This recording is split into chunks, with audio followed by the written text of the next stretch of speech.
She slammed her hand against the door so hard that the sound echoed as if it were tearing through the night. At 4 in the morning, heels in her hand, mascara down her face, the most powerful woman Lucas Carter had ever worked for stood trembling at his apartment door and whispered 3 words that shattered everything he thought he knew about her. I had nowhere else. She ran a company worth hundreds of millions of dollars. She could have called anyone, but she came to him, and before this story is over, both of their lives will never be the same. Drop your city in the comments right now. I want to see how far this story travels. And if you're new here, subscribe. This one is going to stay with you. Lucas Carter was already awake when the knock came. That was the thing nobody ever believed when he told the story later. People always assumed he'd been dead asleep, that the sound had ripped him out of some peaceful dream.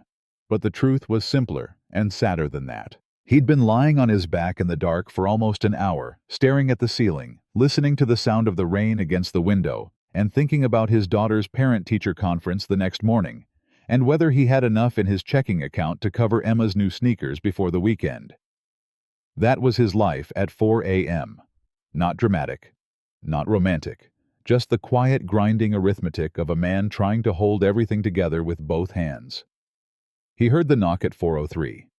He knew the exact time because he turned his head toward the nightstand clock the moment the sound hit, some automatic reflex from 6 years of single parenthood. 6 years of training his body to snap alert at any noise that didn't belong to the normal breathing of the apartment. A creak of the hallway, a sound from Emma's room, anything unfamiliar. This was unfamiliar. 3 hard knocks. Deliberate. Like whoever was on the other side wasn't uncertain about being there. They were uncertain about everything else. Lucas sat up slowly. He swung his legs over the side of the bed and sat still for a moment, head tilted, listening. The building was an older one, 4 floors, 12 units, the kind of place in the Fremont neighborhood of Seattle where the walls were thin enough to hear your neighbor's television and the radiator clanged every night at 11 like it was trying to tell you something. He knew the sounds of this building the way he knew his own heartbeat, and this knock did not belong.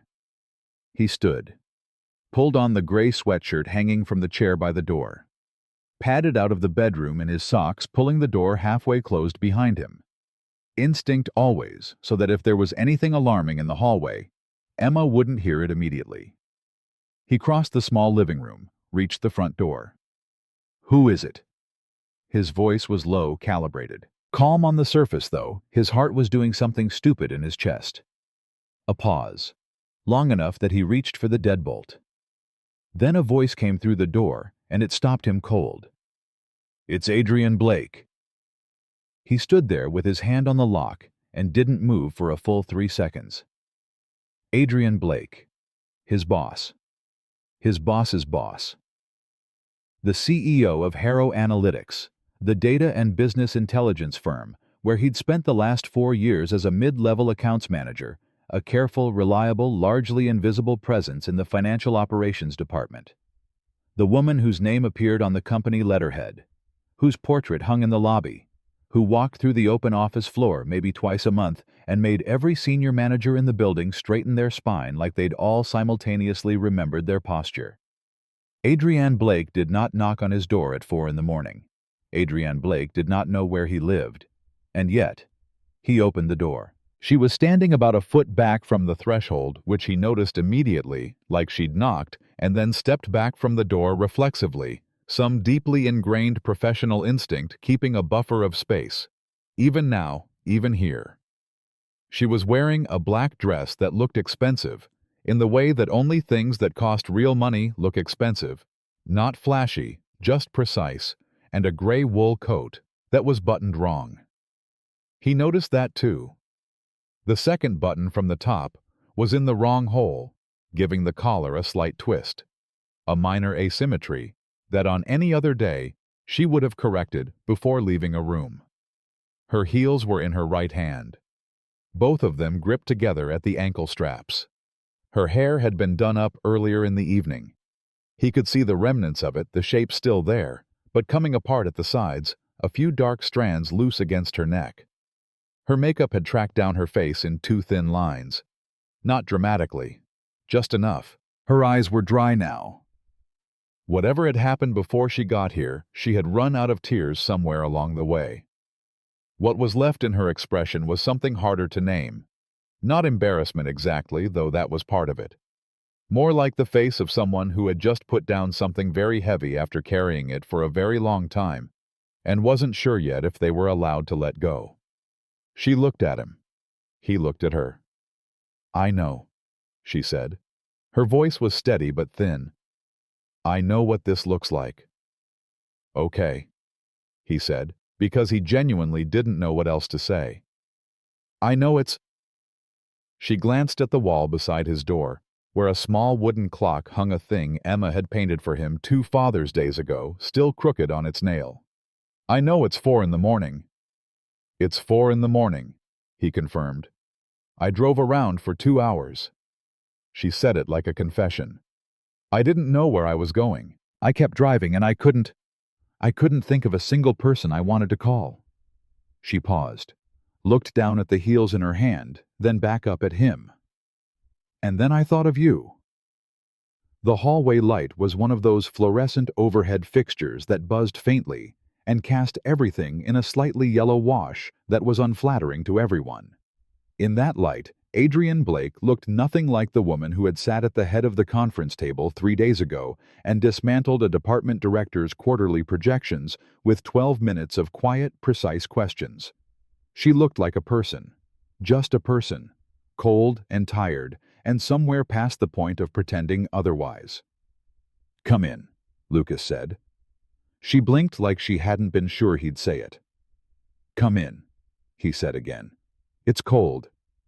He made her sit at the kitchen table while he put water on for tea. He didn't ask what she wanted, he just did it, filling the kettle, clicking on the burner, pulling 2 mugs from the cabinet with the quiet, practiced efficiency of someone who had made tea at odd hours of the night more times than he could count.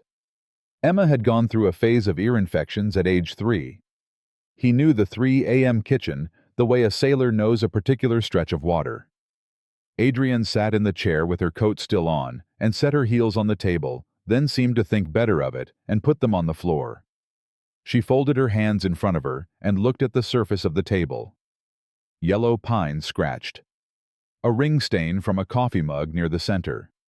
A small crayon smudge along the far edge that he'd never fully gotten out, despite 3 separate attempts with cleaning spray. He was aware of seeing his apartment through her eyes and made himself stop.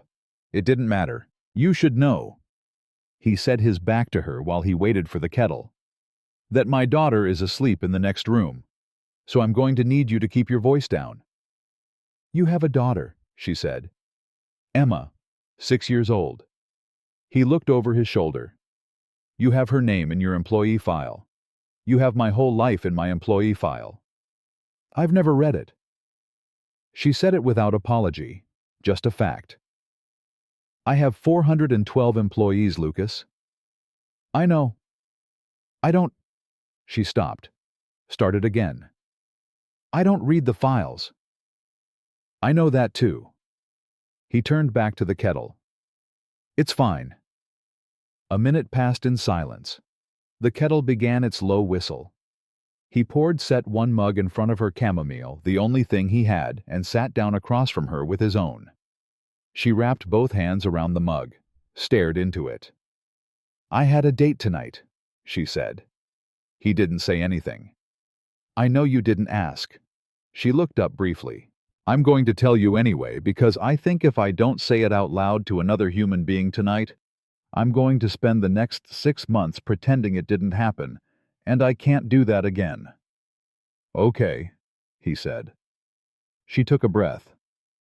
His name was David. He was 48. He worked in commercial real estate. He had good manners and a nice car, and he'd taken me to an expensive restaurant, and it was going fine. It was actually going fine. She paused. "Until I told him what I did for a living." Lucas waited. "He asked how many people worked for me." She turned the mug slowly in her hands. "I told him. And I watched his face. I watched the exact moment it happened. This She made a small gesture with one hand. This shift. Like something in him just sort of deflated. And then for the rest of the evening, he was very polite and very careful, and he talked mostly about his own work. And when the bill came, he started to reach for it. And then she stopped. "He let you pay," Lucas said quietly. She looked at him. "That's what happened," he said. "He let you pay. He didn't just let me. She exhaled. "He made a joke about it, said something about how it was probably pocket change for me, laughed like it was funny, like we were both laughing at the same thing." She shook her head. "We were not laughing at the same thing." "No," Lucas agreed. "You weren't." She was quiet for a moment. Then, "I've been on 31 dates in the last 4 years, Lucas. 31. I kept a note in my phone because my therapist told me to track them to challenge what she called my catastrophic thinking about relationships." A short, humorless breath. 31 dates. And the number that made it past a third date is 4. And not one of those 4. She stopped again. Something crossed her face that wasn't sadness exactly, more like clarity. The particular expression of someone saying out loud a thing they've known for a long time but refused to speak. Not one of them ever looked at me like they were happy I was doing well. They were either threatened or they were keeping score. Every single one. Lucas turned his mug between his palms, said nothing. "I drove home from the restaurant," she continued. "And I sat in my car in my parking garage for 45 minutes, in the dark, just sitting there." She glanced at him. "And I know how that sounds. It sounds like you were having a hard night. I run a company with a 9-figure valuation." Her voice had a flat edge to it now. "I do not sit in parking garages." "You did tonight." "Yes," she said quietly. "I did tonight." The refrigerator hummed. Down the hall, Emma made a small sound in her sleep. Not a cry, just a shift, a murmur, and Lucas tilted his head instinctively listening. The sound settled. She was still asleep. Adrienne had gone very still watching him. The way he'd turned his head. The automatic, unhesitating attention of it. "Does she have bad dreams?" she asked. He looked back at her. "Sometimes. Less than she used to." "What do you do?" "I sit with her." He shrugged just slightly. "I don't do anything. I'm there. Until she goes back down." Adrienne looked at him for a long moment. Something in her expression shifted in a way that was difficult to read. "That's the whole answer?" she asked. "That's the whole answer?" She looked back down at her mug. "I called my mother after the parking garage," she said. "She didn't pick up. She rarely does after 9. I called my college roommate, but she's in London now, and it was noon there and she was in a meeting." She paused. "I have an assistant, a CFO, a VP of operations, a legal team, a PR firm, and a personal trainer. I have a driver on retainer and a therapist I see every 2 weeks, and a nutritionist I've never actually listened to." She said it all very evenly, like she was reading from a list. "And at 2 in the morning on a Tuesday when I needed to talk to someone, I could not find a single person who felt—" She stopped, searched for the word. "Safe." The word landed in the quiet kitchen like something fragile. "You drove 2 hours," Lucas said. "I didn't plan to come here." She looked up at him again. "I want you to know that. I didn't have a plan. I just kept driving, and I kept thinking about—" She hesitated. "Do you remember the Morrison audit last November?" He blinked. "Yes. You were the only person in that building who told me the truth." She said it simply, not with drama or emphasis, just as a statement of observable fact. Everyone else in that room was performing, telling me what they thought I wanted to hear, watching my reactions, calibrating their answers. You just answered this question, like it was a normal conversation between 2 normal people. It was a normal conversation between 2 normal people, he said. Not in that building, it wasn't.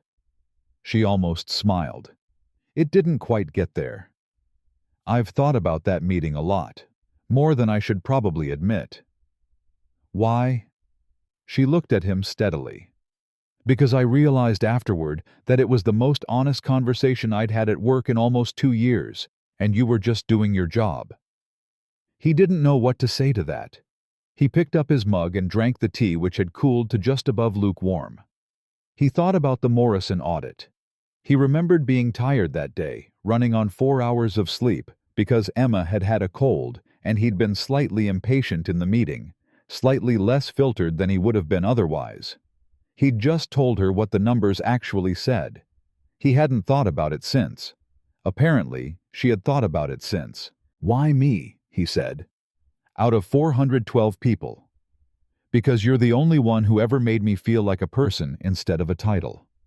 She said it quickly, like she'd been holding the sentence ready. Then she looked faintly surprised at herself, like she hadn't meant to say it quite that directly.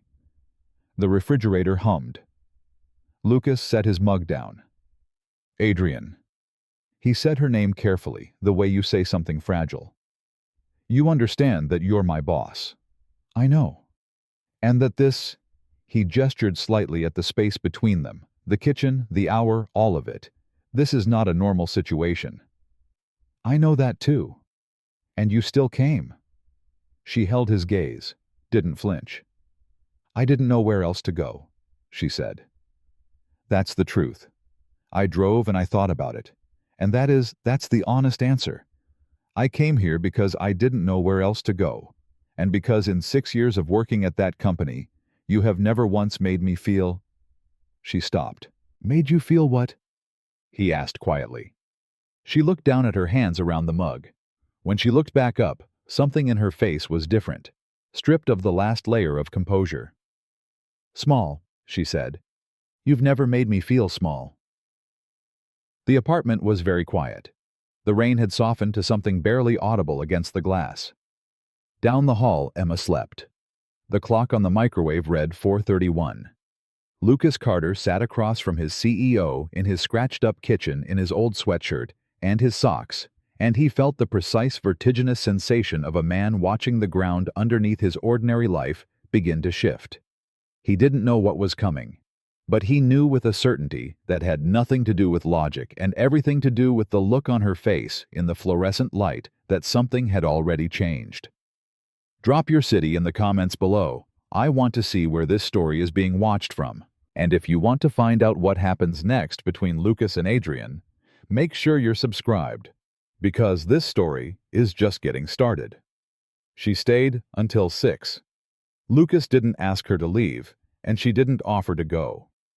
And somewhere in that unspoken agreement, the night took on a different quality, less emergency, more something else.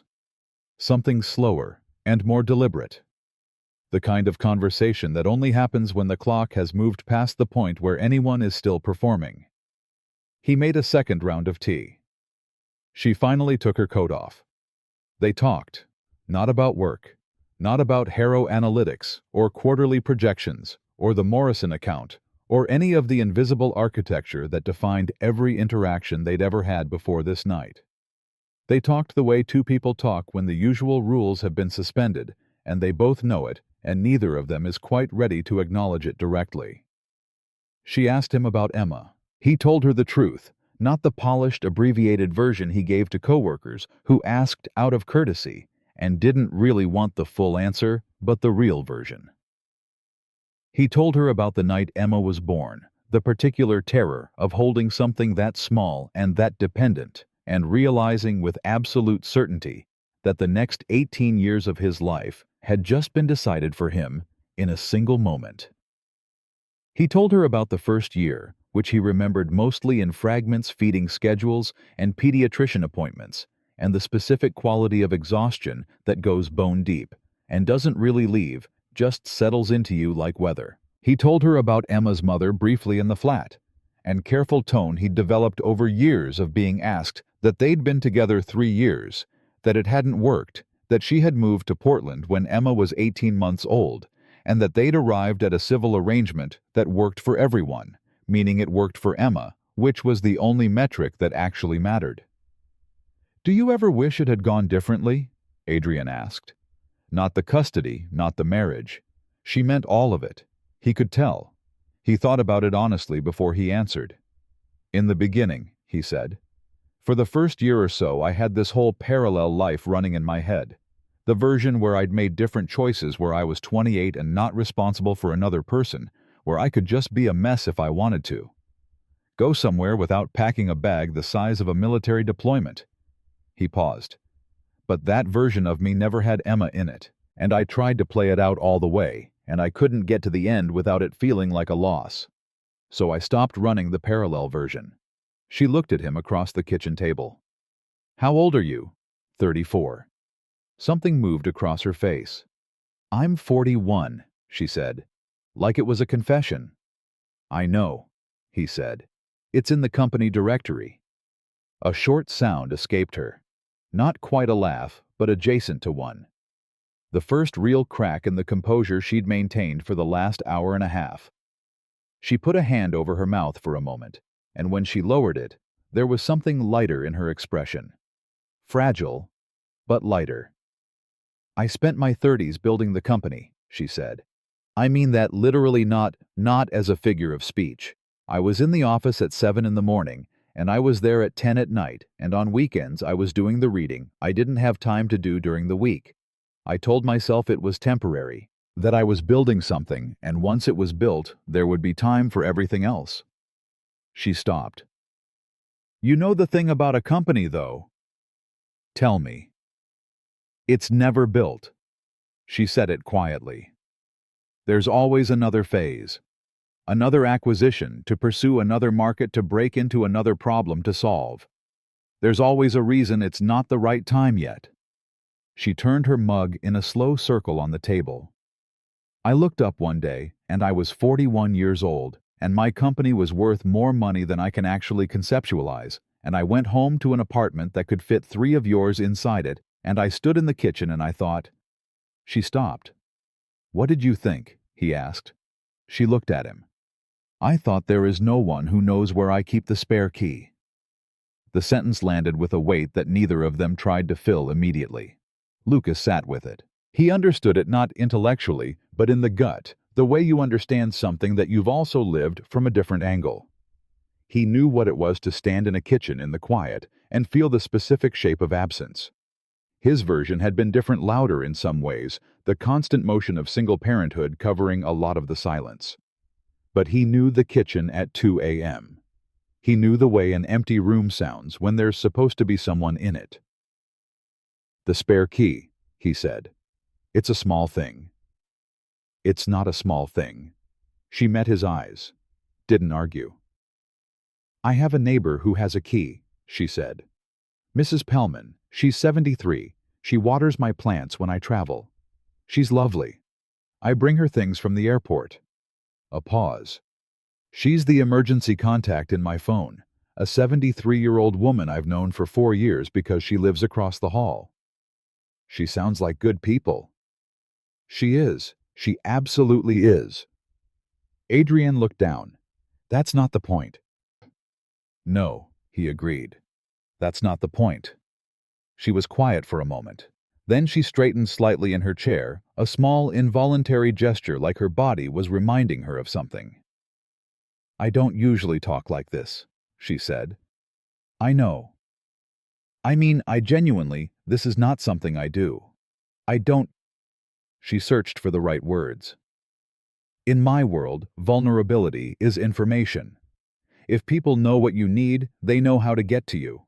I learned that a long time ago, and I don't unlearn things easily."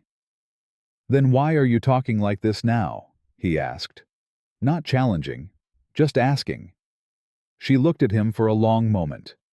The fluorescent buzz of the hallway light was gone now that she was inside, and the kitchen light was the soft one over the stove that he always left on at night, a habit from Emma's early years when the child had gone through a phase of being afraid of the dark, and he'd left the stove light on so she'd never wake up to total blackness. He'd never turned it back off. It made the kitchen warmer, more human.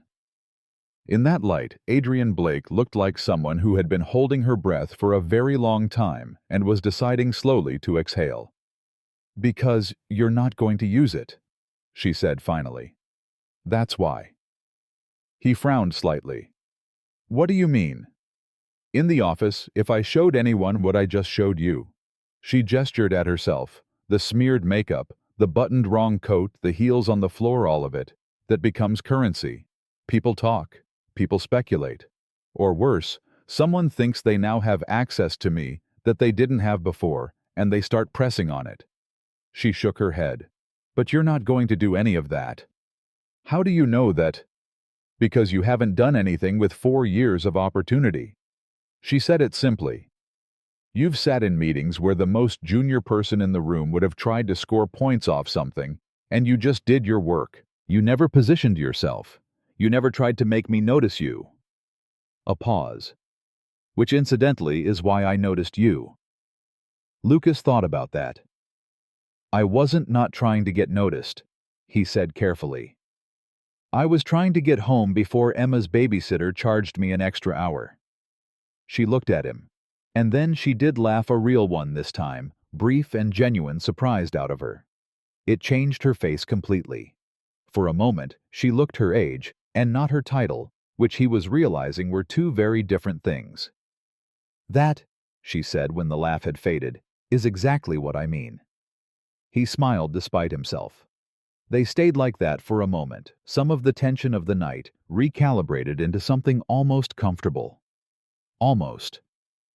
He was still aware of the reality of what was happening. His CEO was in his kitchen before dawn. But for the first time since he'd opened the door, it didn't feel like a situation to be managed. It just felt like two people talking, and then Emma coughed. It was a small sound, just once from down the hall. Probably nothing. Kids shifted and made noises in the night, for no reason. But Lucas was already half out of his chair before he'd consciously decided to move, and he held up one finger toward Adrian 1 second and went down the hall to check. Emma was still asleep. She'd kicked one leg out from under the blanket and turned onto her side, her dark hair fanned out against the pillow, her small face perfectly calm.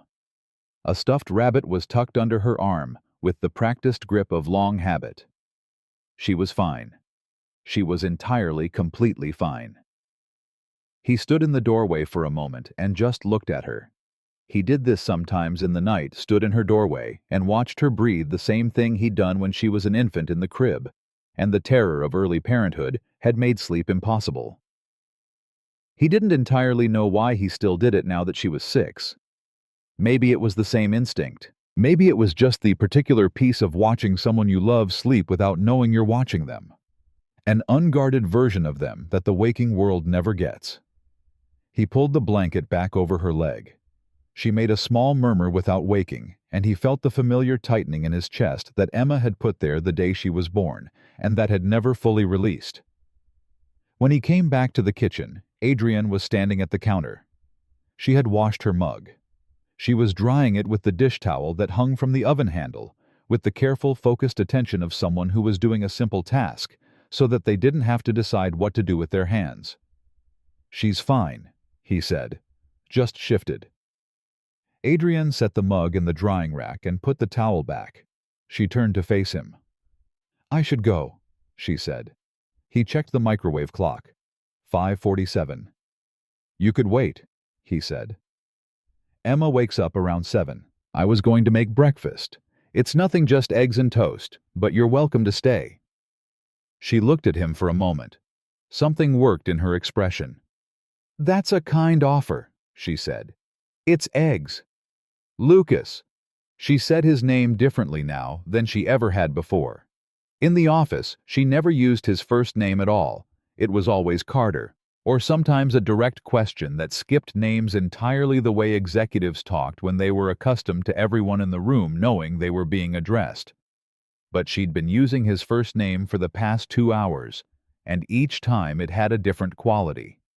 This time, it had the quality of someone trying to put something precisely. "What you did tonight," she said, "letting me in, listening to me, you didn't have to do that." "I know." Most people would have called me a car and gotten back to sleep. Probably, he agreed. Why didn't you? He leaned back against the counter and thought about the honest answer. He was aware that the honest answer was more complicated than the occasion technically required, and might make the next several weeks at the office significantly more awkward. He was also aware that she was watching him with exactly the kind of attention that she gave to things she intended to understand completely, and that a careful non-answer would register immediately as what it was. "Because you were standing in my hallway in the wrong shoes," he said, "and you looked like somebody who needed to sit down." She absorbed that. "That's it?" she asked. "That's it."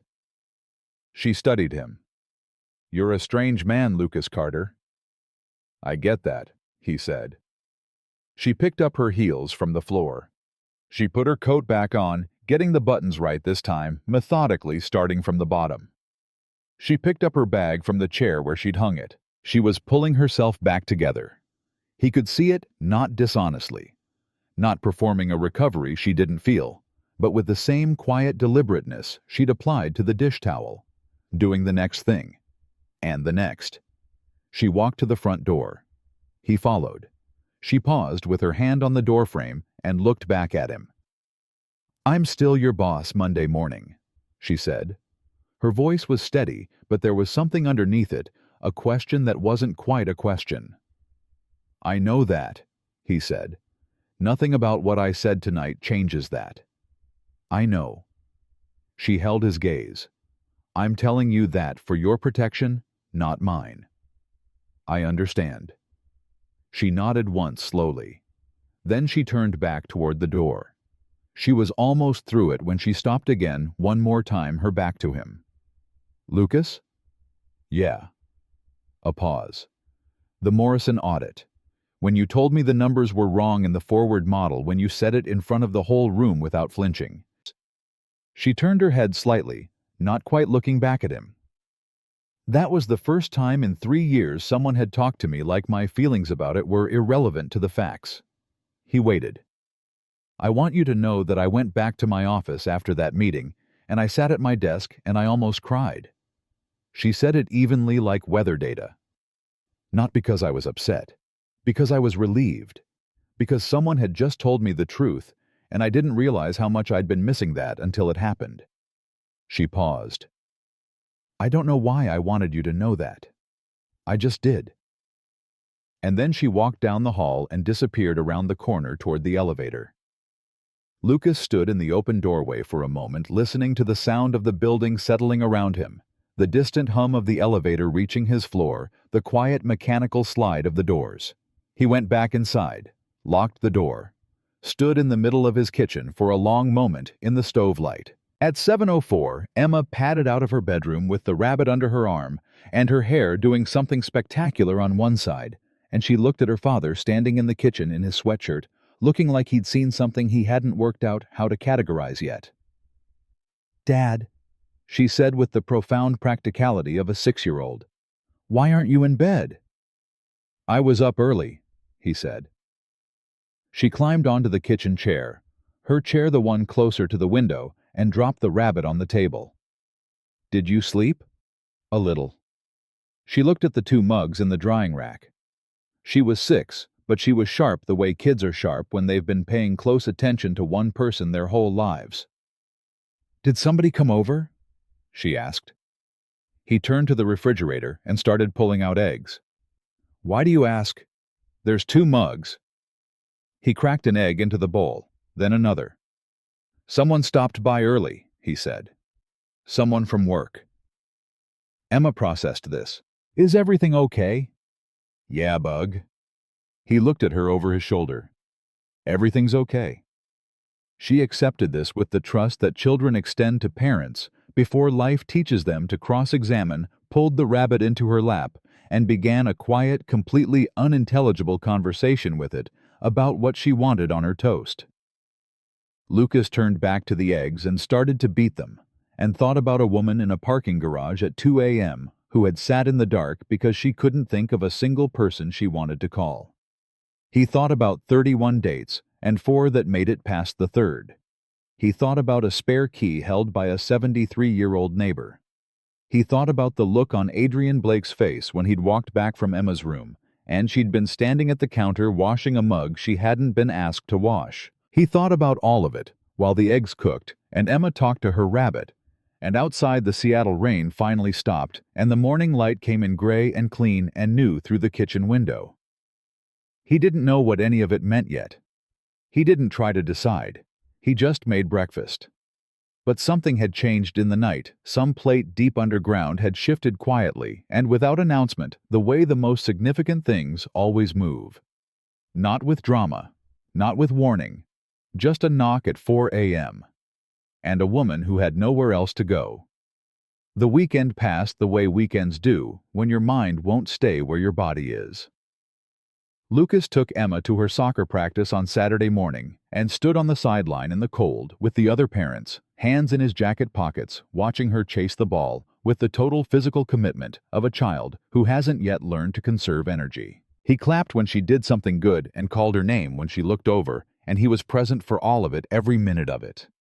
But somewhere underneath the presence in the part of his mind that wouldn't quiet down, he kept returning to the same kitchen, the same stove light, the same 2 mugs in the drying rack.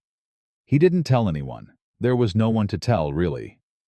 His closest friend was a guy named Marcus, who he'd known since college, and who lived in Denver now, and the conversation would have required too much background to be worth starting.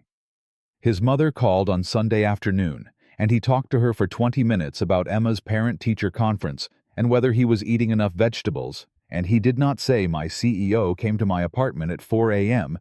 and told me she couldn't think of anyone to call. He thought about calling Adrienne, decided against it. She had his number. Everyone at the company had internal directories, but she hadn't reached out, and he read that as a signal he was willing to respect. She'd crossed a significant line showing up at his apartment. She probably needed the weekend to recalibrate. He understood that. What he didn't entirely understand was why every time he sat down to do something normal, help Emma with her reading homework, watch 30 minutes of television after she went to bed, make a grocery list, he kept drifting back to the particular look on Adrienne's face when she'd said, "I thought of you." Not as a concept, not as a philosophical thing, as a live wire still active, still warm. He went to sleep Sunday night with his alarm set for 6 and his thoughts still moving and the deliberate, disciplined intention of walking into the office on Monday morning and behaving exactly the way he always did. He managed it mostly. The Harrow Analytics office occupied the 14th and 15th floors of a glass building in downtown Seattle, all open floor plans and standing desks, and the particular kind of aggressive natural light that tech-adjacent companies install to signal that they take wellness seriously. Lucas had a desk on 14 in the financial operations section near the window, but not the premium window. He was there by 8:15 with his coffee and his laptop and his inbox, which had 14 new items over the weekend, and none of them were from Adrian Blake. He checked the executive floor schedule out of a reflex. He told himself was professional, and found that she had back-to-back meetings starting at 9, the first being a pre-acquisition review for the Meridian deal, which had been in negotiation for 6 weeks and was now at the stage where it generated its own gravitational field in the building. Everyone knew about Meridian. It was the kind of deal that happened once in a company's life if they were lucky. A full acquisition of a smaller but strategically essential firm that would expand Harrow's data modeling reach into 3 new markets simultaneously. The number being talked about in the hallways was just over $1 billion. Lucas had done some of the supporting financial analysis. Not the lead role that was Paula Rice, the VP of Finance who had 15 years of M&A experience, and the specific manner of someone who had been waiting their whole career for exactly this moment. But he'd contributed 2 of the subsidiary models, and he knew the numbers well enough that he'd been included on the broader distribution list, which meant he'd been in 2 of the preliminary meetings and would likely be in more as the deal moved forward. It was clean professional distance, the kind of context he could operate in without anything being strange. He believed that for approximately 4 hours, at 12:47, His desk phone rang with an internal call. He saw the extension and felt his hand pause for just a moment before he picked it up. Carter. He answered the way he always did. Last name, no greeting. An old habit. Lucas. Adrienne's voice was exactly what it always was on a call, measured slightly clipped the voice of someone for whom phone conversations were instruments rather than experiences. Can you come up to 15? I need 20 minutes on the Meridian supplemental model. Nothing in the tone, not a trace.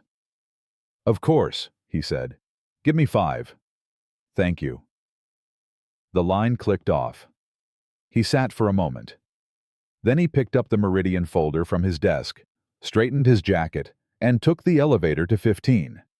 Her assistant, a meticulous young man named Garrett, who guarded her calendar like it was classified infrastructure, waved him through with a nod. The door to her office was half open. He knocked anyway. Come in. He came in. She was standing at the window with a tablet in her hand, scrolling through something. She was wearing a charcoal blazer, and the particular expression she wore in working hours. Composed, focused, all the weight distributed evenly so that nothing in her face pointed to any specific thing. She looked like the portrait in the lobby. She looked like the woman who had dismantled the department director's projections with 12 minutes of quiet questions. She looked nothing like the woman who had washed his mug at 5:47 in the morning. Close the door, she said. He did. Sit down. He sat. She remained standing for another moment, then set the tablet on her desk and sat across from him. She pulled up a model on her laptop and turned it toward him. Page 3, she said. The Deferred Revenue Recognition Schedule. Paula's team built it, but something's off in the Q3 forward projection, and I can't get anyone to tell me what's actually wrong with it. They keep telling me it's a rounding issue, and I know it isn't a rounding issue. Lucas pulled the laptop toward him slightly. He looked at the model. He went through the Q3 columns, slowly tracing the logic. It took him about 90 seconds to find it. It's the contract duration assumption, he said. Right here, they've modeled all recurring contracts as 36 months for the projection, but Meridian's actual contract mix is closer to 24 months average. If you apply the correct duration, the deferred revenue recognition accelerates. Your Q3 number is understated by about 11%. She looked at the screen. She was quiet for a moment. 11%. Roughly. I'd have to run it clean to give you an exact figure. Can you do that today? By 3 o'clock. She sat back slightly. She looked at him directly for the first time since he'd walked in with the full undeflected quality of her attention that he'd been on the receiving end of before in meetings, and which he'd come to understand was simply how she looked at things she was trying to understand completely. Thank you, she said. Of course. Neither of them moved. He could feel the weight of Friday night sitting in the room between them, like a third party present and unaddressed. He understood she hadn't called him up here only for the model. Or maybe she had. Maybe she genuinely needed the model, and this was exactly and only what it was. He couldn't tell, and he was aware that not being able to tell was itself a new development, because for 4 years he'd found Adrienne Blake entirely readable in professional contexts. She was logical, direct, and predictable in the specific way that highly disciplined people are predictable. She did what the situation called for clearly and without excess. Right now, he didn't know what the situation called for. He suspected she didn't either. I'm going to say one thing, she said, and then we're going to work, and then you're going to go back downstairs and send me the corrected model by 3. Okay. Friday night. She said it without preface, without softening. I've thought about it this weekend, and I want to be honest with you because I think you've earned that. She paused. I don't regret coming. I know I probably should, and I've made about 15 arguments to myself over the last 48 hours about why it was unprofessional and inappropriate, and a dozen other words that all mean the same thing, and all of those arguments are correct. Another pause. And I still don't regret it. He held her gaze. I'm not telling you that to create something, she said. I'm not. I want to be clear that I am not the kind of person who shows up at an employee's door at 4 a.m. and then uses it as leverage in any direction. I want you to know that." "I know that," he said. "Do you?" "Yes," he said simply. "I know that." She studied him for a moment. Something in her expression loosened fractionally. "The model," she said. "The model," he agreed. They spent 30 minutes on the meridian numbers.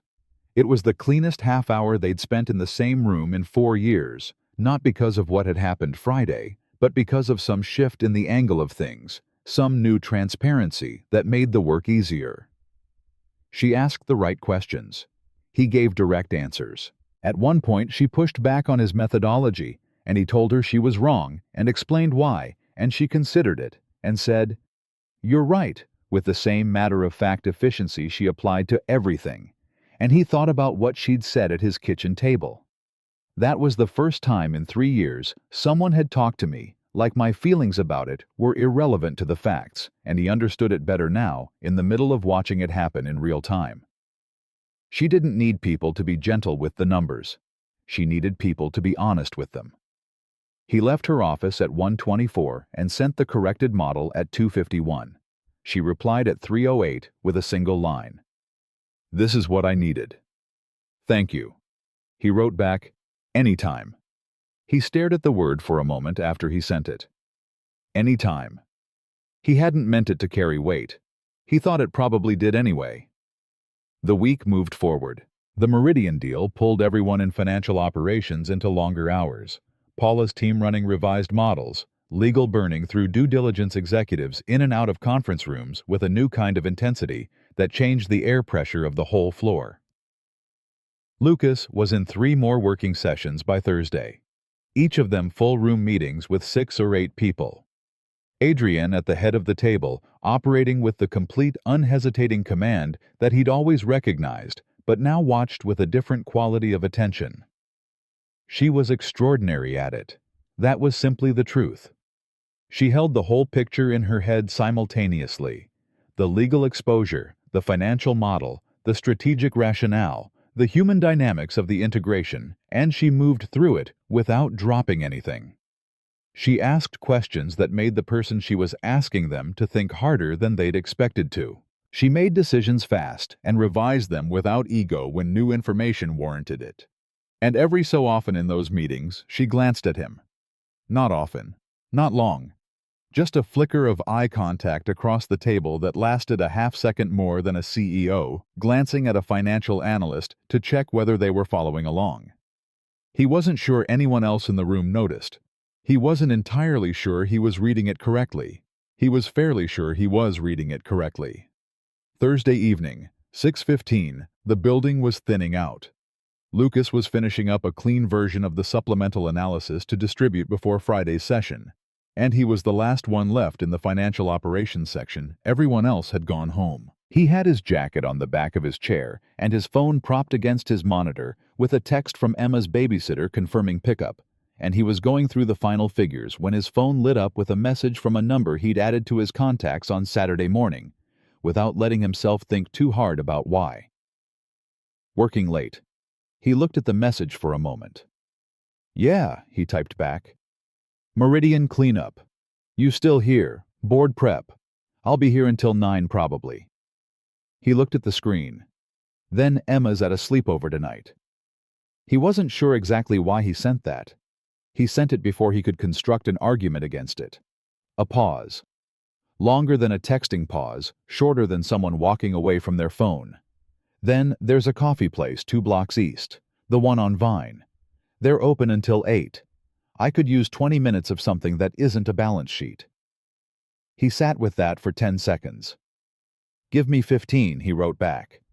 He closed his laptop, put on his jacket, took the elevator down, and walked 2 blocks east in the November dark with his hands in his pockets and the particular feeling of a man who has made a decision and is not going to unmake it.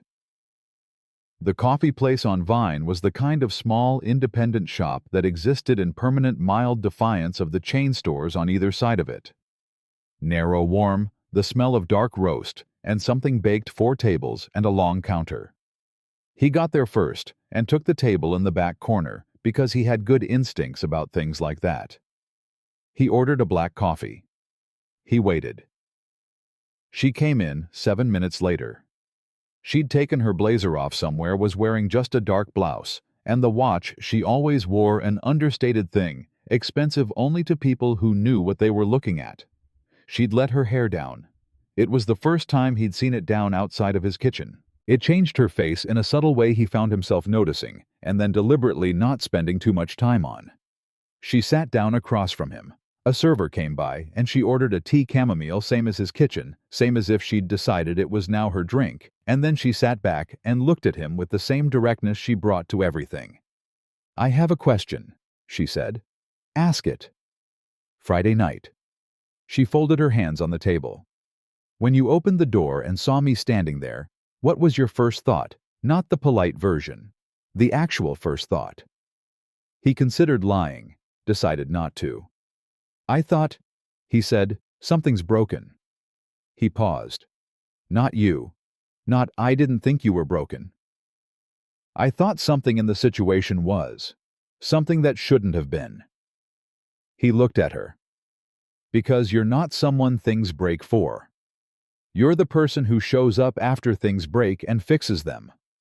That's who you are at that company. So seeing you like that at that hour, it felt wrong in the way that a crack in a load-bearing wall feels wrong. Not dramatic, just wrong in a way you can't ignore." She was quiet for a moment. "That's a very precise answer. You asked for the actual first thought." "I did." She looked down at the table briefly, then back up. "For what it's worth, the whole drive over, I was fully planning to keep going. Past your building. I'd told myself I was just driving, and at some point I'd stop somewhere and get a room for the night and sleep it off. And then I was on your street, and I was parked, and I was in the elevator, and I still kept telling myself I was going to keep going, and I just—" She stopped. "I didn't." "No. I've been thinking about why. What have you come up with?" She looked at him steadily. "I think," she said, "that you are the only person in my professional life who I believe could not look at me differently afterward. Not because of anything you've said exactly, just because of the way you're built." She paused. "Does that make sense?" "It does," he said. "It should probably be more complicated than that. Probably. But it isn't." "No," he said quietly. "It isn't." The server brought her tea. She wrapped her hands around it, and he thought for a half-second of his kitchen, the same gesture, the same stillness, and felt the continuity of it like a thread pulled through several days. "I want to ask you something," he said. "Go ahead." "At the office, the last few days, the meetings." He chose the next words carefully. "How are you doing with it?" She understood what he was asking. He could tell by the small shift in her expression, not discomfort, but acknowledgement. "Fine," she said. Then, "Better than I expected."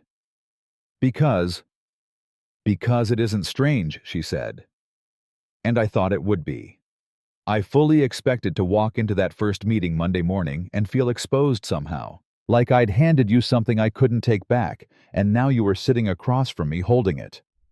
She turned the mug slightly. "But you didn't hold it that way. You were just there, doing the work. And it wasn't strange."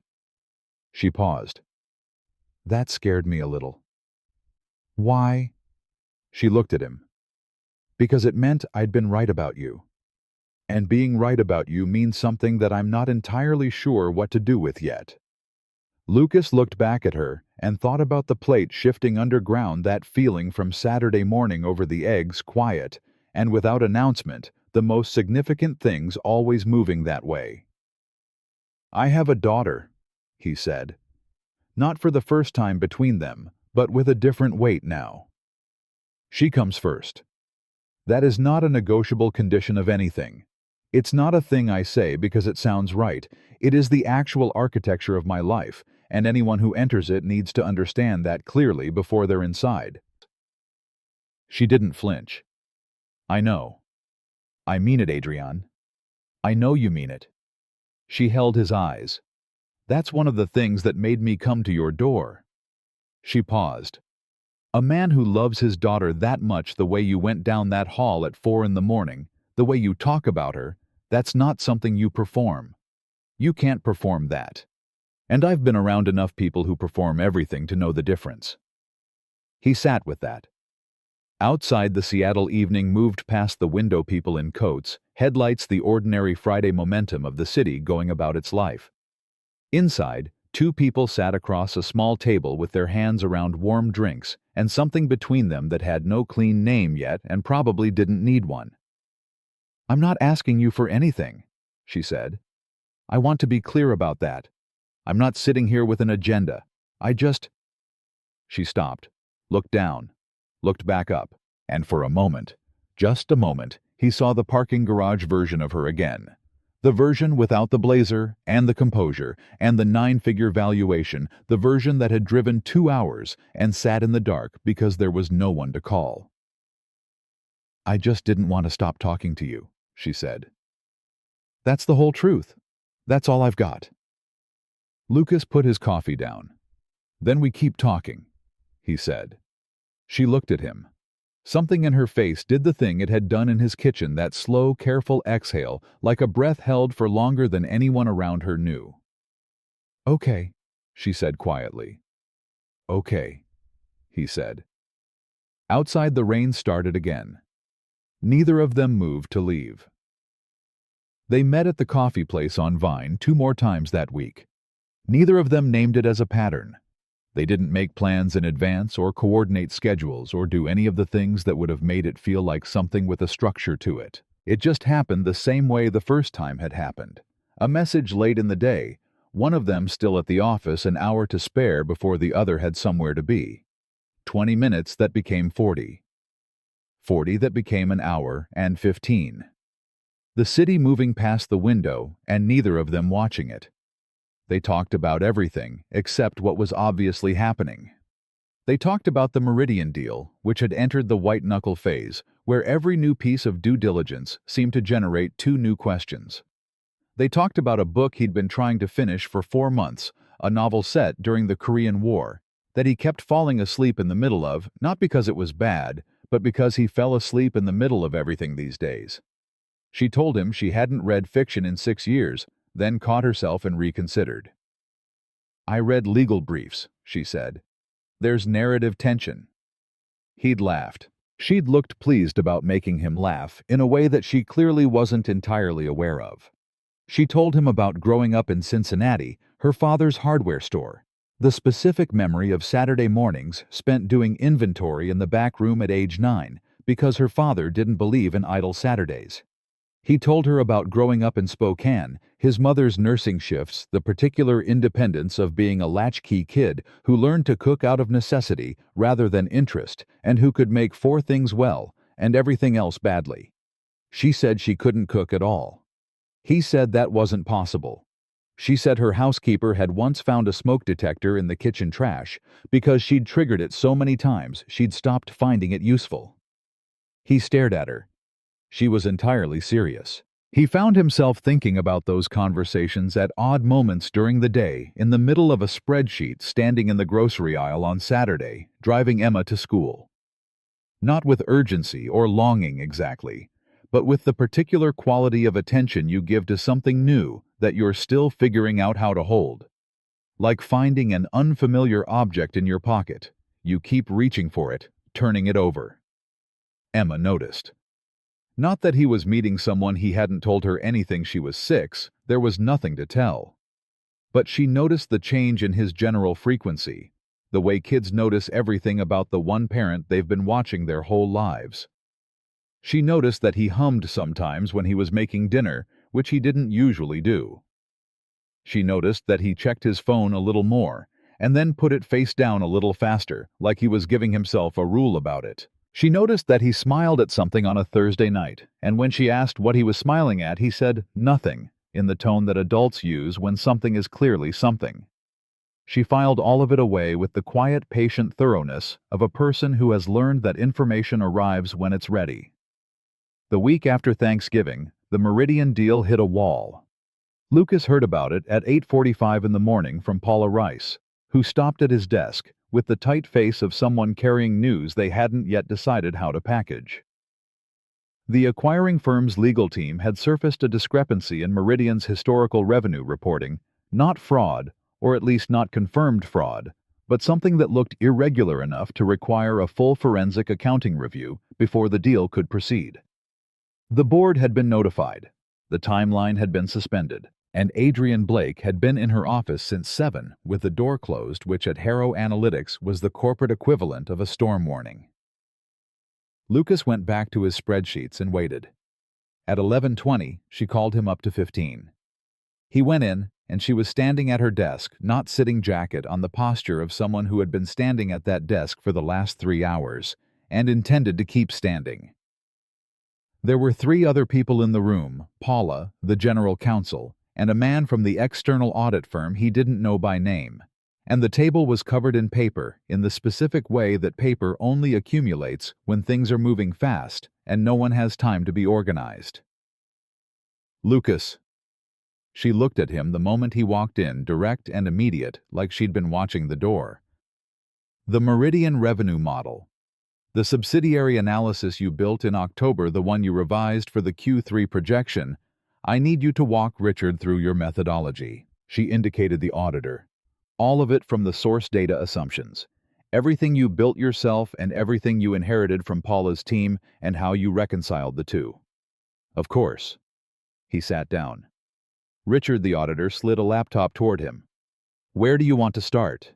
The beginning, Adrienne said. He started at the beginning. He was in that room for 2.5 hours.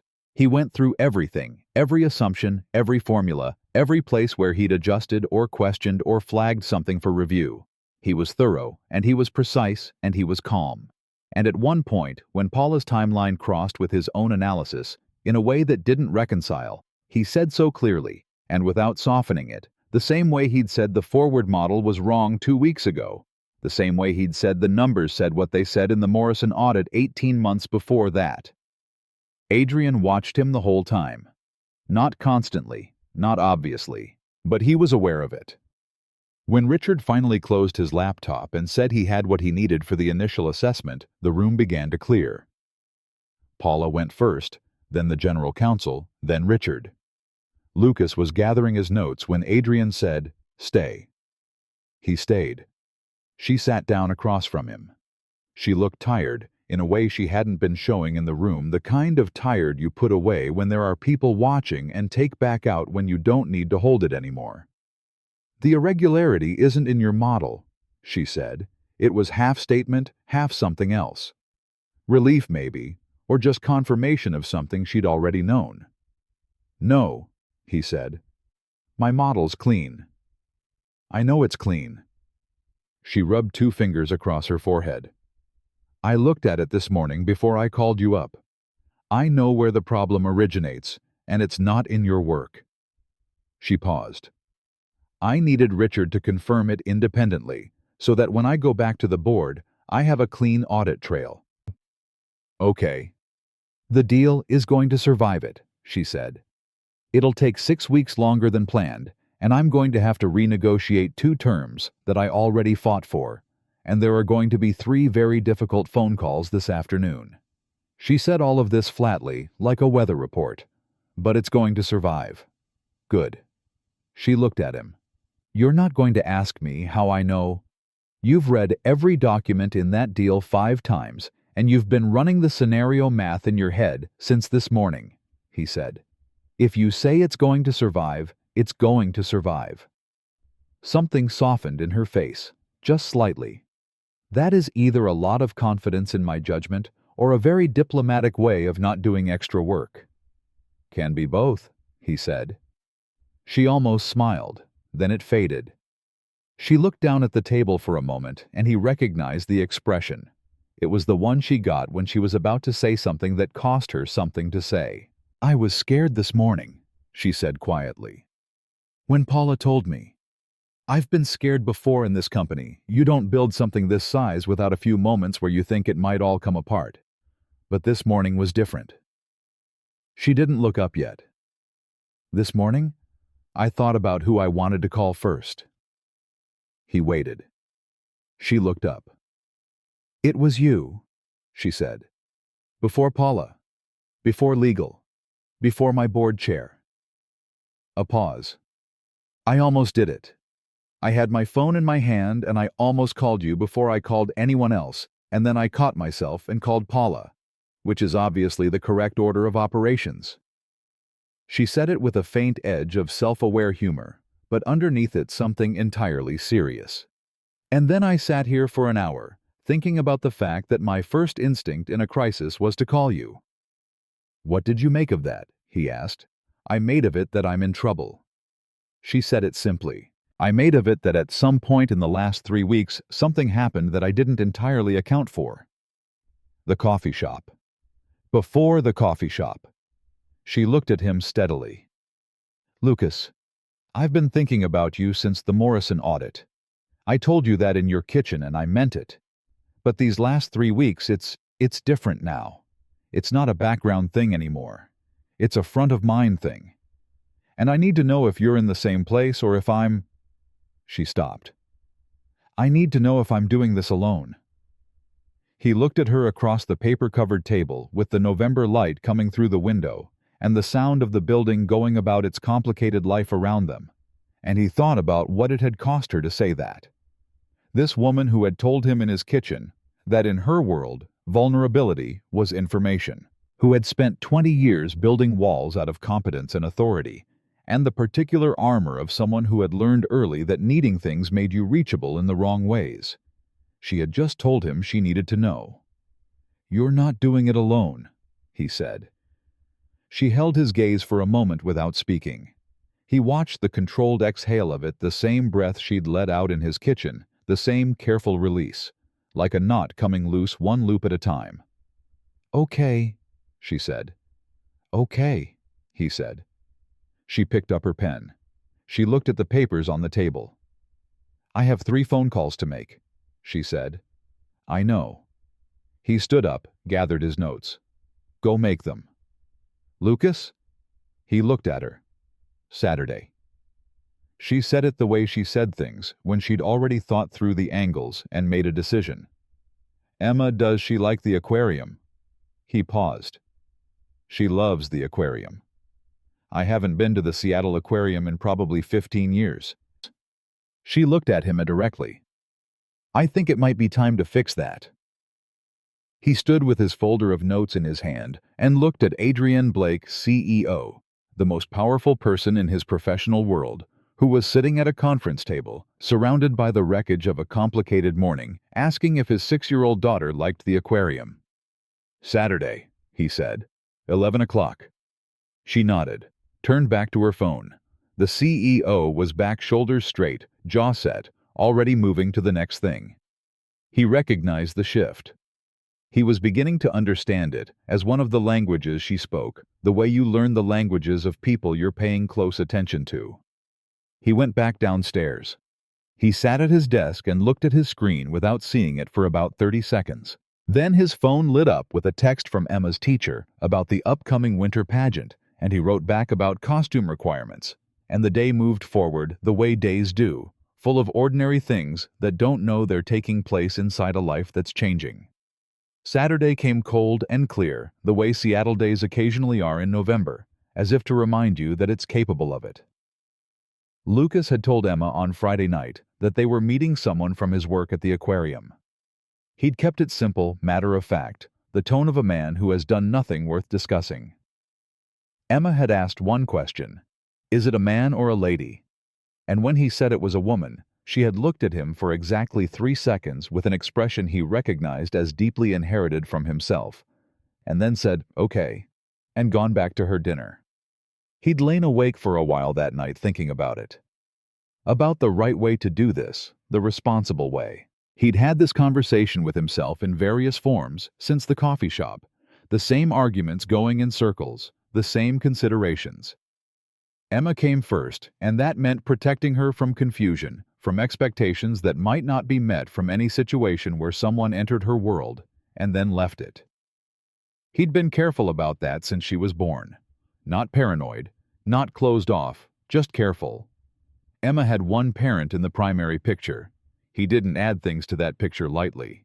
But as he lay there, he thought about something his mother had said to him once years ago when Emma was about 2, and he'd been explaining why he wasn't dating, why there wasn't time, why it didn't make sense right now.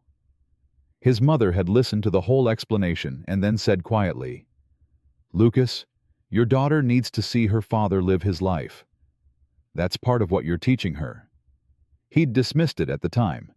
He was too tired to think about what he was teaching her. He was just surviving the week. He thought about it now. They met Adrienne at the entrance at 11. She was there before them, standing with her hands in the pockets of a coat he hadn't seen before. Less structured than her work coats.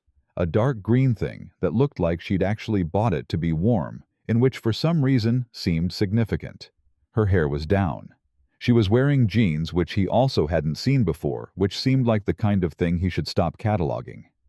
Emma held his hand and looked up at Adrienne with the frank, comprehensive assessment of a child who has not yet learned that staring is considered rude. Adrienne looked down at her with the particular expression of a person who isn't around children often and is therefore trying to gauge the correct register, not talking down, not performing enthusiasm, just genuinely uncertain about the protocol. "Hi," Emma said. "Hi," Adrienne said. "I'm Emma." "I know, I'm Adrienne." Emma considered this. "That's a long name." "It is," Adrienne agreed.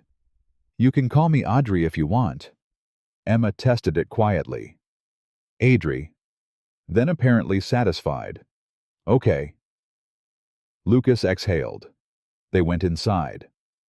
Emma led for most of it the way children lead when they're somewhere they know and love with total authority over the itinerary, pulling his hand toward the jellyfish first, because she always went to the jellyfish first, then the tide pools, then the big fish tank that took up the entire north wall, where you could stand with your face almost against the glass and watch sharks move through the blue-green dark like slow gray thoughts. Adrienne moved alongside them. She didn't try to take charge. She didn't insert herself between them. She just was there walking at his shoulder, hands in her pockets, watching Emma with an attention that was quiet and real and not performative. At the tide pool section, Emma found a sea cucumber and crouched down to look at it and began explaining to both of them what it was with the specific confidence of a child who has read about it and is delighted to now be the expert. And Adrienne crouched down next to her and looked at the sea cucumber and asked 3 genuine questions, each one prompting a longer and more enthusiastic explanation from Emma, and Lucas stood above them both and felt something move through him that was so unfamiliar he needed a moment to identify it. It was the feeling of something fitting, not perfectly, not without complication, but fitting the way a repair feels when the piece that belongs there is finally in the right place. A settling of things rather than a forcing of them. They got lunch at the cafe near the exit. Emma wanted a grilled cheese, and she got it, which she took as confirmation that the day had structural integrity. Adrienne ordered a salad and ate about half of it, which he noticed. Emma ate the grilled cheese with systematic thoroughness and drank her lemonade, and told Adrienne about her soccer team with a level of detail that required no encouragement whatsoever. Adrienne listened. All of it. She didn't look at her phone once. At one point, Emma asked her, "Do you have kids?" Adrienne set down her fork. "No," she said. "I don't." Emma processed this. "Do you want them?" "Emma," Lucas said. "It's a real question." Emma said with the dignity of someone whose questions have been dismissed as less than real before. Adrienne looked at her. "It's a very real question," she said. "I don't know the answer." She said it simply without flinching or redirecting. "I used to think I knew the answer, and now I think I was probably wrong about it." Emma accepted this with a nod in the way she accepted honest answers fully, and without the need to press further, as though honesty itself was the thing she'd been checking for. After lunch, Emma went to the gift shop and stood in front of the stuffed animals with the absolute concentration of a 6-year-old allocating a finite budget, and Lucas stood a few feet away with Adrienne beside him, both of them watching. "She's extraordinary," Adrienne said quietly. "I know." "That's not a polite thing to say. I mean it." She paused. "She asked me a question that half my board members are afraid to ask me." "She's not afraid of much." "Where does she get that?" He looked at her. "She gets it from watching someone show up every day whether they feel like it or not." Adrienne held his gaze. Something in her expression did the thing it did, the slow, careful shift, the loosening of the thing held tight. "Can I ask you something?" she said. "Go ahead." "What are we doing?" She asked it quietly, not with uncertainty, but with the directness of a woman who had built a career on asking the question that the room was avoiding. "I want to know what you think we're doing." He watched Emma reject a stuffed octopus and pick up a stuffed seal. "I think," he said, "that we're being careful about something that matters. And if we're careful enough, then we find out what it is." She was quiet for a moment. "I don't know how to do this, Lucas. I want to be honest about that. I know how to run a company. I know how to negotiate a billion-dollar deal and manage a board and hold a room. I don't know how to—" She gestured at the space between them, at Emma in the gift shop, at the whole complicated situation. "This. I know," he said. "That doesn't scare you." "A little," he said honestly. "But the things worth doing usually do." She looked at him, and then something happened in her face that he hadn't seen before. Not the careful exhale, not the composed professional, not even the version from his kitchen at 4 a.m. Something simpler than all of those. Something that looked like a person standing at the edge of something they'd been afraid of for a long time, and deciding not without fear, but through it to step forward. Emma came back with the stuffed seal under her arm and a look of complete satisfaction. "This one," she announced, holding it up for both of them to evaluate. "Perfect," Lucas said. She looked at Adrienne. "Do you like it?" Adrienne looked at the seal, then at Emma, then at Lucas, and the three of them stood there in the noise and light of the aquarium gift shop on a Saturday morning in November, while something arranged itself around them quietly, without announcement, the way the most significant things always do. "I love it," Adrienne said. Emma smiled, full and unguarded, the smile of a kid who has gotten an honest answer from someone who meant it. "Good," she said. "Then it's decided."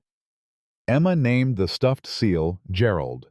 She announced this in the car on the way home, with the certainty of someone who had been working on the problem quietly the whole drive, and had arrived at the only correct answer. Lucas asked why Gerald. She said because he looked like a Gerald. Adrienne sitting in the passenger seat for the first time, a detail that Lucas had not examined too closely when he'd offered her a ride back to her car in the aquarium parking structure, turned around to look at the seal, and said she thought it was a very strong name for a seal. Emma agreed. Gerald was placed in the window to look out at Seattle passing by. It was the smallest moment of the day. It was also somehow the one that stayed with Lucas the longest.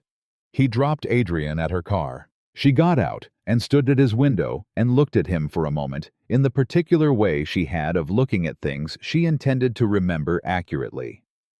"Thank you," she said, "for today." Emma did most of the work. Emma did all of the work. A pause. "She's going to be something, Lucas." "I know," he said. "I'm trying to stay out of the way." She smiled at that, a real one, the full version, the one that changed her face. Then she tapped twice on the roof of the car, with her palm alight and definitive sound, and walked back to her own car without looking back. He watched her go and thought, this is the part where everything gets complicated. He was right. He just underestimated how long it would take. The complications arrived as they usually do, not from outside, but from inside, from the gap between what a person knows to be true and what they're willing to act on. Lucas was a man who had spent 6 years becoming very good at a particular kind of life, and the skill of that life was also its limitation. He knew how to hold things together. He was less practiced at allowing things to come loose without treating it as a failure. December at Harrow Analytics was the hardest month. The Meridian deal suspended and then restarted after the forensic review cleared. The core revenue figures moved into its final negotiation phase in the first week of the month, with the urgency of something that had been delayed too long and needed to close before the end of the fiscal year. Lucas was in the war room 4 days out of 5 for 2 straight weeks, running revised models. At hours he would have previously considered unreasonable, living on bad coffee and the specific adrenaline of a deal that matters. Adrienne was everywhere in those weeks, in every room, on every call, making decisions at the speed of someone who had prepared her whole life for exactly this. He watched her work with the close attention he'd been giving her since the aquarium, and what he saw was a person completely in her element, operating at the level she'd built herself for, and also in the odd, in-between moments, the 2 minutes between calls, the second before she walked into the room, something else. A tiredness behind the command. A question in her eyes that the professional expression was holding the door against. He didn't say anything about it in the office. That was not the space for it. But one night at 9:30, when the building was down to a skeleton crew and the last round of documents had been sent to the other side's legal team and the room had finally exhaled, he found her in the break room on 15, standing in front of the coffee machine in the dark. Not making coffee, just standing there. He turned the light on. She looked at him over her shoulder. She didn't jump. She didn't pretend she'd been doing something else. 15 more days, she said. Maybe 12 if their board moves fast. It's going to close, he said. I know it's going to close. She turned back to the coffee machine. I've known it was going to close for 10 days. That's not the problem. What's the problem? She was quiet for a moment. Then, what happens after it closes? He waited, because he understood this wasn't about the deal. The deal has been the whole world for 2 months, she said. Everyone in this building has been organized around it. I've been organized around it. And when it closes, it closes. And then there's the integration work, which is significant, but it's different. It's operational, not existential. She paused. And I'll go back to my apartment, and I'll stand in my kitchen, and the deal will be done, and there won't be anything to organize myself around except my actual life. That sounds like a good problem. It sounds terrifying, she said flatly. He leaned against the counter. Adrienne, don't tell me it doesn't need to be terrifying. I wasn't going to, he said. I was going to say that you have spent 4 years being afraid of your actual life, and that has cost you 31 bad dates, a parking garage at 2 a.m., and approximately 6 years of being the most competent lonely person in the city of Seattle. She stared at him. That's a direct thing to say, she said. You asked for direct 4 years ago in the Morrison audit, he said. I'm consistent. She stared at him for another second. And then she laughed, the surprised kind, the one that came up before she could make a decision about it. The one he'd been collecting since the first time he'd heard it in his kitchen. You're infuriating, she said. You're the one standing in the dark? I was thinking. I know. He looked at her steadily. I'm here, that's all. I'm not telling you to stop being afraid of it. I'm telling you that you're not standing in it alone anymore. She held his gaze for a long moment. The break room was quiet. The building had gone still around them the way buildings do late at night, settling into itself. Emma told me something, she said. When you went to get the car at the aquarium, she was standing next to me and she said, she stopped like she was deciding whether to say it. Tell me. She said, my dad smiles more when you're around. Adrienne's voice was careful and even, and she was looking at him the whole time she said it. And then she picked up Gerald and climbed into the back seat, and that was it. She just said it the way she says things, like it was simply a fact she thought I should have. Lucas didn't say anything. She's 6 years old, Adrienne said, and she saw it before I was willing to say it out loud. She's perceptive, he said. Lucas. Yeah. I'm trying to tell you something. I know, he said quietly. "I'm listening." She took a breath, squared her shoulders the way she squared them before she walked into a room she needed to own. Except this was the opposite of that. This was her taking the armor off rather than putting it on, and it cost her something visible. "I have spent the last 3 weeks telling myself that this is complicated and inappropriate and professionally inadvisable, and about 14 other things that are all technically true." She held his gaze. "And all of those things are still true, and I don't care anymore." "You sure about that?" he asked, not testing her, genuinely asking. "I have renegotiated a billion-dollar deal in 4 weeks," she said. "I think I can handle complicated." He looked at her. The break room. Light the late hour, the building around them carrying the residue of weeks of hard work, and Adrian Blake standing in the middle of all of it, saying the thing she'd been not saying since November. "I have a daughter," he said. "One more time, for the record." "I know. She comes first." "I know that too." She didn't flinch. "And I want you to know that I'm not afraid of that. I thought I would be when I thought about it in the abstract. But after Saturday, after the aquarium, after Gerald—" A corner of her mouth moved. "I'm not afraid of it. I'm afraid of a lot of things, but that's not one of them." "What are you afraid of?" he asked. She was quiet for a moment. "That I don't know how to do this," she said, "not as an excuse, as a real thing. I don't have the practice that other people have. I've been optimizing for the wrong things for 20 years, and I don't entirely know how to stop, and I'm going to get things wrong, and I need you to know that going in." "I already know that," he said. "You know it now. It might feel different when it's happening. Or," he said, "it might feel like two people figuring something out together." She looked at him, the question in her eyes that the professional expression had been holding the door against. He could see it clearly now, undisguised, the real version. Is this real? Is this going to hold? He thought about a knock at 4 a.m. He thought about a parking garage at 2 a.m. and a woman who drove 2 hours because she couldn't think of anyone to call. He thought about a mug washed and placed in the drying rack, about a borrowed coat buttoned wrong, about the word safe dropped into a quiet kitchen like something fragile and surviving the landing. He thought about Emma at the tide pool explaining sea cucumbers with the authority of a person who has decided to trust someone completely.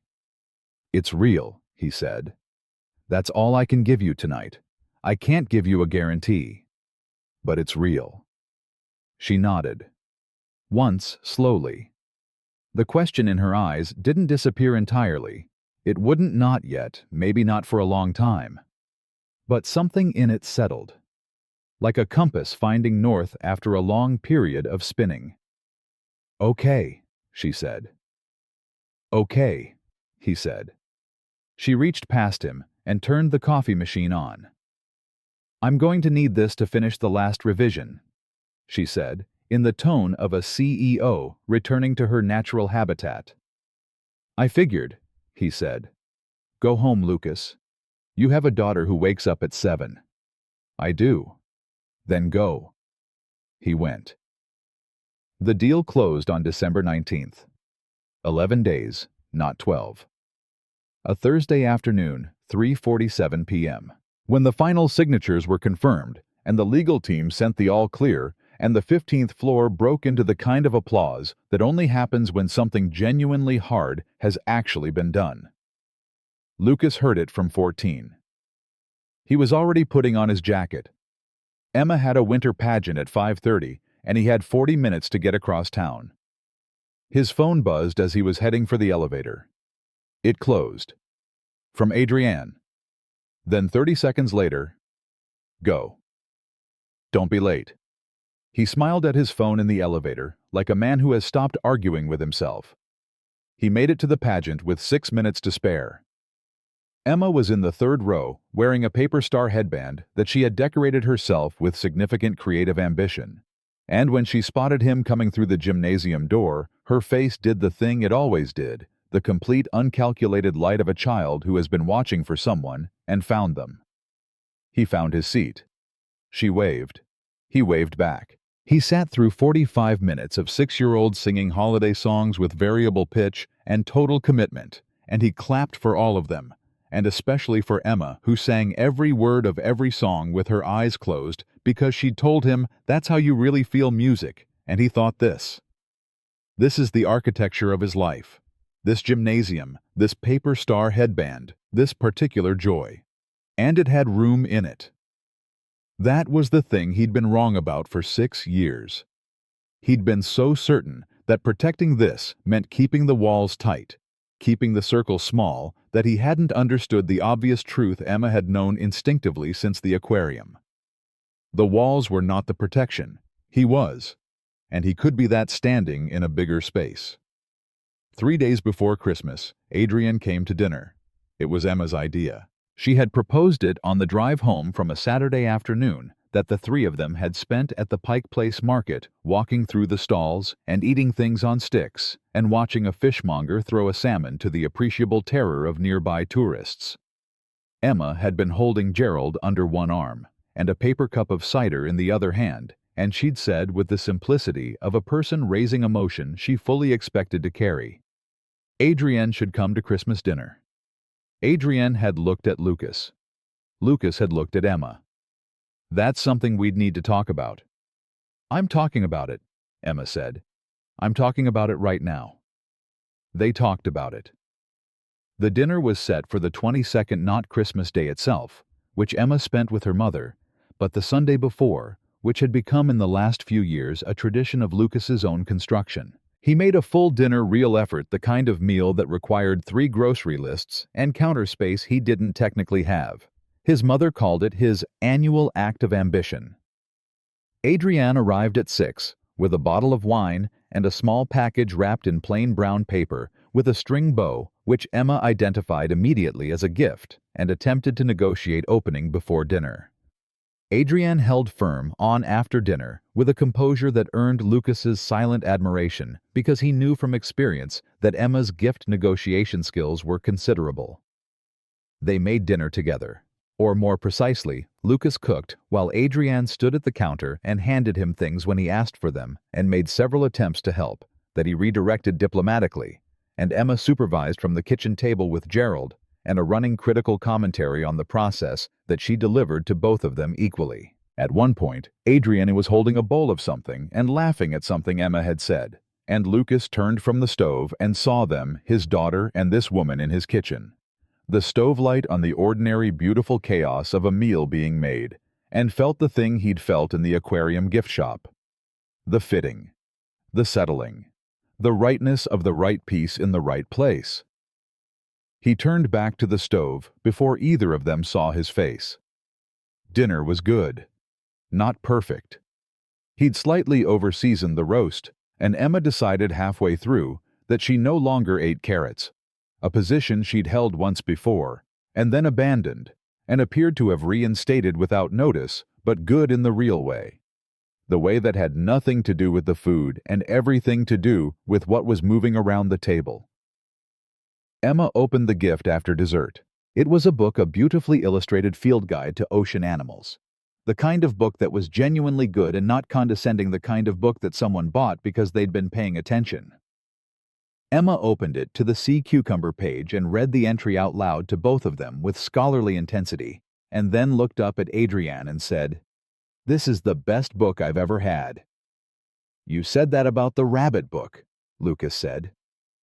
"This is the best book I've ever had that isn't the rabbit book," Emma clarified with the precision of a child who does not like her statements misrepresented. Adrienne caught his eye across the table, and they shared the kind of look that doesn't need translation, the look of two people in on the same quiet joke, the private language that only forms between people who have been paying close attention to each other for long enough. After dinner, Emma fell asleep on the couch with Gerald and the field guide open on her chest, which was how she always fell asleep when she'd had a day that fully satisfied her.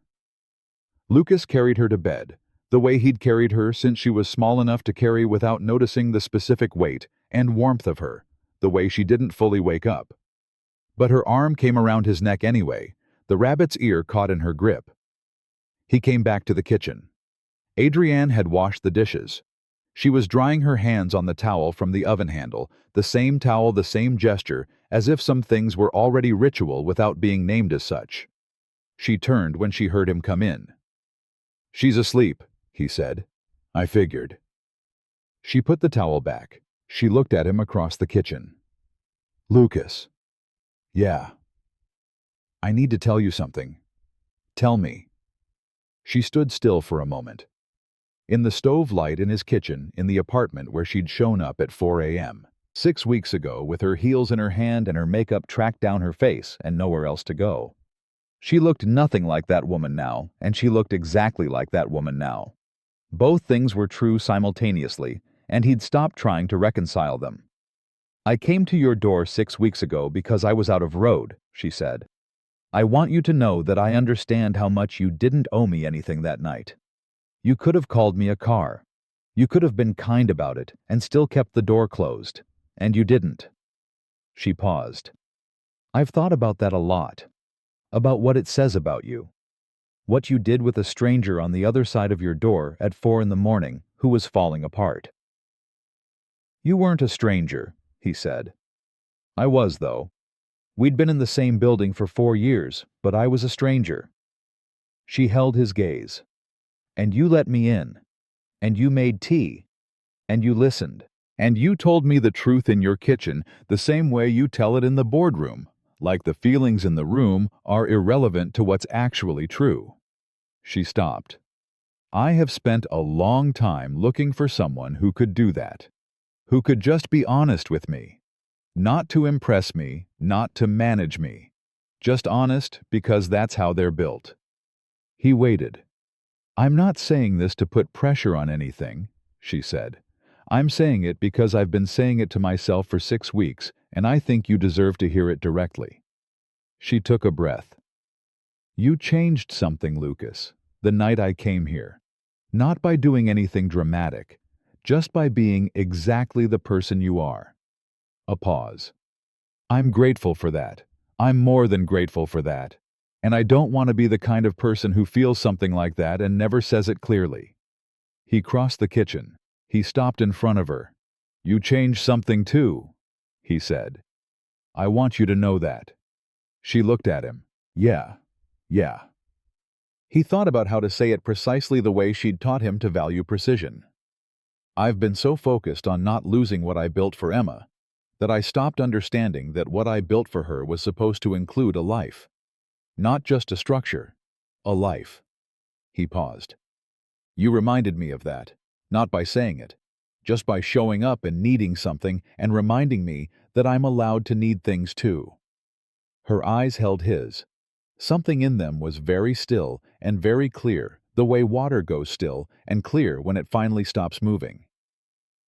"So," she said quietly, "where does that leave us?" He looked at her.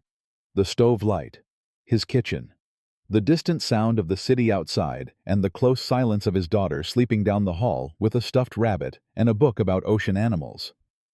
All of it exactly what it was, small and real, and his and this woman standing in the middle of it without her armor on, asking him a question she didn't ask easily. "It leaves us here," he said, "right where we are, and we take it from here together." She held his gaze for a long moment.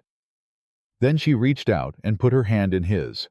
The way you take someone's hand when you've made a decision, not a gesture, not a symbol, just the simple physical fact of choosing. Her hand was warm. He held it. "Together," she said. "Together," he said. Outside, the Seattle night was doing what Seattle nights do in December, cold and dark and wet and indifferent to the small human dramas occurring inside its lit windows. But inside the kitchen of a small apartment in Fremont, 2 people stood in the stove light holding hands and understanding each of them separately and simultaneously that the most important things in a life are rarely announced. They don't arrive with ceremony or explanation. They knock on your door at 4 a.m., broken and honest and out of anywhere else to go. And if you're lucky, if you are paying the kind of attention that matters, you open the door. Lucas Carter had opened the door. And everything that had walked in with her, the complications, the risk, the beautiful, difficult weight of it, was worth every single thing it cost. Because some people come into your life by appointment, and some by accident, and some by the particular grace of a night when the world became too heavy to carry alone, and someone you didn't know you were waiting for found their way to where you were. Adrienne Blake had found her way. And Lucas Carter. Quiet, careful, steady. Lucas Carter, single. Father accountant. The man who always told the truth in the boardroom had finally, after 6 long years of protecting everything, allowed himself to be found.